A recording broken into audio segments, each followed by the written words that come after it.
உன் நேரத்துல விடாத பொறம்போக்கு வீடு போக வைக்கணும். அதெல்லாம் அப்ப போக வைக்கணும். அதெல்லாம் அப்ப போக வைக்கணும். அதெல்லாம் அப்ப.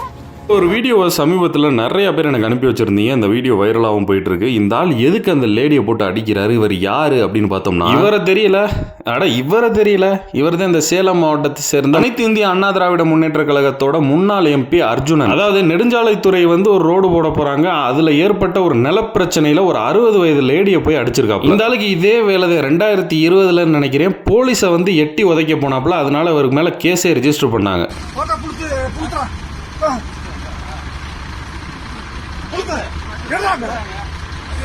சரி, முதல்ல இது என்ன மேட்ரு அப்படின்றத தெளிவா சொல்லிடுறேன். சேலம் மாவட்டம் மேச்சேரி பக்கத்துல காமனேரி அப்படின்ற ஒரு பகுதியில் பாத்தீங்கன்னா சாலை விரிவாக்க பணி ஒன்று நடந்துகிட்டு இருக்கு. அதாவது ரோட எக்ஸ்டெண்ட் பண்ணிட்டு இருக்காங்க. நெடுஞ்சாலைத்துறை பாத்தீங்கன்னா 2 சைட்லயும் நிலம் வச்சிருப்பாங்கல்ல. அதாவது அந்த ரோட்டுக்கு பக்கத்துல இந்த சைடும் இந்த சைடும் நிலம் வச்சிருப்பாங்கல்ல. அதுல அந்த இடங்களை அந்த ரோடோட எக்ஸ்டென்ஷன் காண்டி கையகப்படுத்திக்கிறதுக்கு பிளான் பண்ணிட்டு இருக்கும் போதே நெடுஞ்சாலைத்துறையிட்ட போய் ஒரு சரோஜா அப்படின்ற ஒரு லேடி ஒரு ஸ்டேட்மெண்ட் போடுறாங்க. அதாவது ஒரு ஆதங்கமா, எங்களோட குடியிருப்பு பகுதியெல்லாம் எதுக்கு துறீங்க, எங்களுக்கு அப்படியே ஆப்போசிட்ல முன்னாள் எம்பி அர்ஜுனன் இடம் கிடக்கு, அதை வேணா எடுத்துட்டு போங்கன்னு சொல்லி இந்த அம்மா கொளுத்தி போட. இதெல்லாம் நாங்க குடியிருக்கிற பகுதி, அது வெத்து இடமா தானே இருக்கு, அதை எடுத்துக்கங்க அவரோட இடத்தை அப்படின்னு சொல்லவும் அர்ஜுனன்ற அந்த முன்னாள் எம்பி காண்டாயி அவங்க 2 பேருக்குள்ள வாக்குவாதம் வந்திருக்கு. அந்த வாக்குவாதம் முத்தி போய் தான் இந்த மாதிரி அடிக்க ஆரம்பிச்சிருந்திருக்காரு அந்த லேடி. என்ன ரோடு எக்ஸ்டென்ஷன்னா 2 பக்கம் தான் இடம் எடுப்பாங்க, நீ என்ன ஏன் இடத்த மட்டும் எடுக்க சொல்ற அப்படின்னு சொல்லிட்டு வாக்குவாதம் பண்ணி அந்த லேடியை போட்டு அடிச்சிருக்கா. ஆனா என்ன நெடுஞ்சாலைத்துறை அவங்க சொன்னோன்னே அப்படியே அவங்க சொன்ன மாதிரியே எடுத்துட்டு போறாங்களா? ரோட்டுக்கு எந்த பக்கம் இடம் தேவையோ அதை தாண்டா எடுப்பாங்க. அது ஒரு பக்கம் இருக்க, இவங்க வாய் வார்த்தையா ஒரு சண்டை போயிட்டு இருக்கும்போது இந்த ஆள் பார்த்தீங்கன்னா கையை நீட்டி அடிச்சிருக்காப்ல. இந்த ஆள் சரியான ஷார்ட் டெம்பர். ஆல்ரெடி 2020 போலீஸை போய் எட்டி உதைக்க போய் இவர் மேல கேஸ் எல்லாம் போட்டாங்க. இப்ப இந்த சம்பவத்திலையும் அந்த 60 வயசான சரோஜான்ற லேடியை அவர் தாக்குனதுக்கு புகார் அளிச்சிருக்காங்க.